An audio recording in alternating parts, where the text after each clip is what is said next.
आधे को लग सकता है।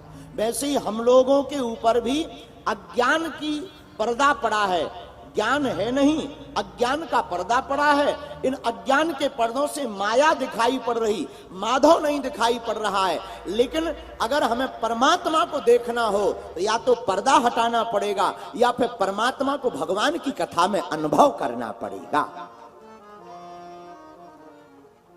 तो क्या भगवान अनुभव से दिखाई पड़ते? बिल्कुल। आहा, श्री माधवदास बाबा, जगन्नाथपुरी के माधवदास जी भगवान के साथ रहते थे। इतना प्रेम ठाकुर जी से। आहा, एक दिन भगवान सामने प्रकट भय, मुंह लटकाए खड़े हो गए। क्या बात है, आपका मुंह क्यों लटका हुआ है?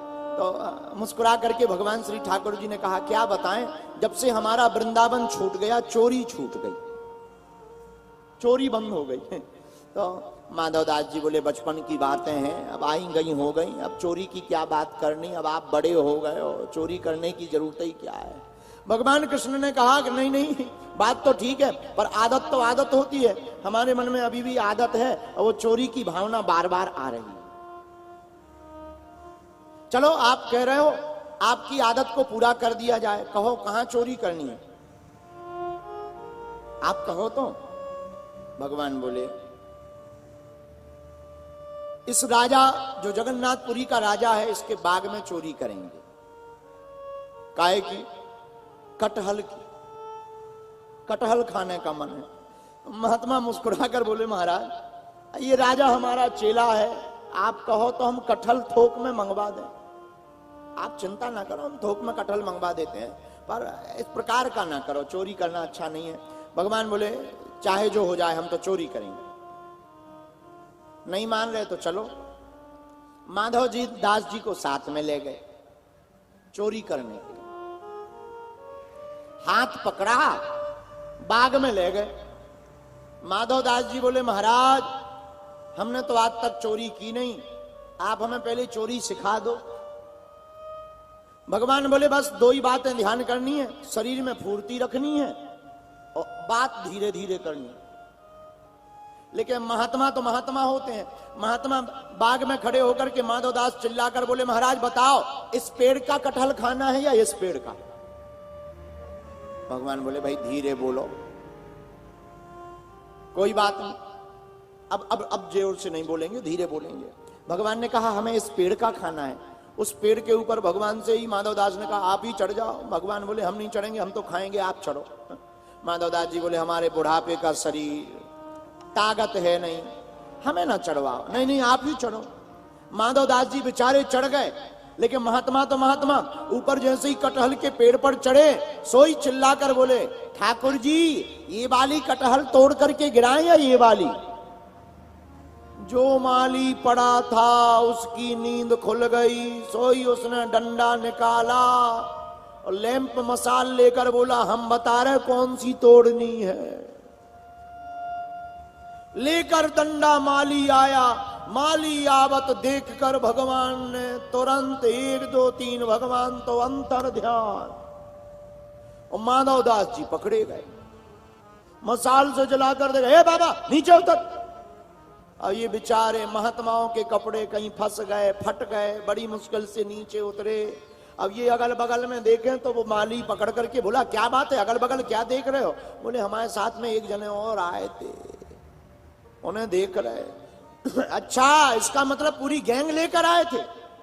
बांध दिया माधवदास जी को, रात भर पिटाई की, 4 डंडा मारे, मुंह भी बांध दिया। सुबह राजा के पास ले जाएंगे, तुम्हारी खबर करवाएंगे, जेल में डलवाएंगे। माधवदास जी बोले, जब कर्म ऐसे करेंगे तो जाना ही पड़ेगा जेल। अब बोल भी क्या दें, बेचारे खड़े। सुबह हुई और जैसे ही प्रातः काल हुई, माली ने हाथ पकड़ा, राज दरबार में ले जाने लगा। राजा भवन के बाहर टहल रहा था और जैसे ही दूर से देखा माली आ रहा, डंडा हाथ में, हथकड़ी लगी।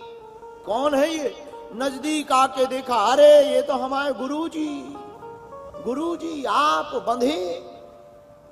तुरंत तलवार निकालकर माली को मारना चाहा, सोई महात्मा ने हाथ पकड़ के कहा, राजन रहने दो, इसके बेचारे को क्यों मारते हो, हमने कर्म ही ऐसे किए बांधने वाले। क्या हुआ महाराज, आप पकड़े किस बात में गए?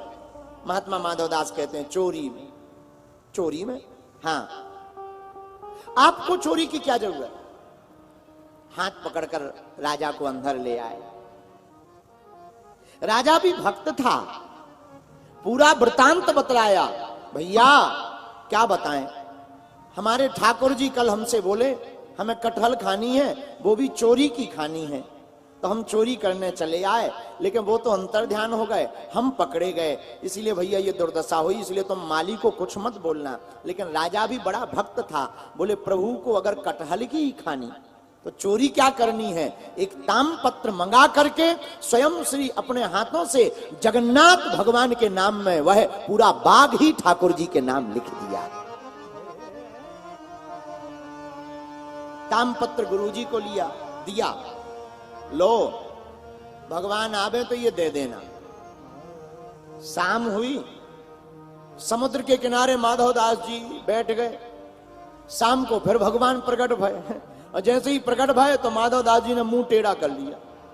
क्या बात है, नाराज हो? कहो महाराज रात कैसी कटी? आनंद में तो कटी। माधवदास जी बोले हमसे बात मत करो, हमें तुमसे बात ही नहीं करनी। क्या बात, हमसे बात ही मत करो, क्या हो गया? अरे ऐसा थोड़ी होता है, चोरी में पकड़े जाएं तो साथ में पकड़े जाना चाहिए। बताओ, तुम तो अंतर ध्यान हो गए, हमारी सुटाई पिटाई हुई। लेकिन एक बात बोले? हाँ बोलो। तुम्हारे हाथ कुछ नहीं लगा, हमारे हाथ में देखो हम तामपत्र में बाग को ही लिखवा करके आपके नाम लेकर आ गए हैं। भगवान के नेत्र सजल हो गए, आंखों में आंसू आ गए। आहा, भगवान भक्त वत्सल हैं। लेकिन कुछ दिनों बाद जब माधवदास जी बीमार पड़ गए, शरीर अचेत हो गया, उठने बैठने में भी दिक्कत हो गई, तो स्वयं श्री साक्षात ठाकुर जी नन्हे से बालक का रूप बना करके रोज माधवदास की सेवा करने पहुंच जाते हैं। अपने हाथों से स्नान कराते, कपड़ों को साफ करते, पूरे बिस्तर को पवित्र करते। आहा, 15 दिन बाद जब माधवदास जी को होश आया तो हाथ पकड़ लिया, भैया तुम कौन हो? उस बालक ने कहा, महाराज, भगवान ने मुंह बनाकर झूठ मूठ बोला, महाराज हम यही पड़ोस में रहते हैं, हमें पता लगा आपकी तबीयत खराब है तो हम 15 दिन से आपके यहाँ आ रहे। हाथ पकड़ते ही माधवदास पहचान गए, छलिया तुम वो नहीं हो तो हमारे छलिया हो, और अब मत हमसे छिपो। लेकिन ठाकुर जी एक बात बोले, हाँ, जब आप सर्व समर्थ हैं, हमारे दुख को चुटकी में मिटा सकते हैं, फिर आपने हमें दुखित क्यों किया और सेवा क्यों करते रहे? पता है भगवान क्या बोले? महाराज आज नहीं तो कल तुम्हें भोगना पड़ता, इसीलिए हमने तुम्हारी सेवा की। लेकिन चिंता मत करो, 15 दिन और तुम्हारे कष्ट के बचे हैं। माधवदास जी बोले, महाराज हम प्राण त्याग देंगे पर अब आपसे सेवा नहीं करवाना चाह रहे, ऐसे में चाहे हमें 1000 जन्म लेना पड़े। ठाकुर जी बोले, माधवदास जी अब आपको एक भी जन्म लेना नहीं पड़ेगा, जो 15 दिन बचे तुम्हारी बीमारी के, अब वो हम अपने ऊपर ले लेते हैं। आज से तुम स्वस्थ रहो। उस दिन के बाद आज भी जगन्नाथ भगवान हर साल 15 दिन के लिए भक्त के लिए बीमार होते हैं।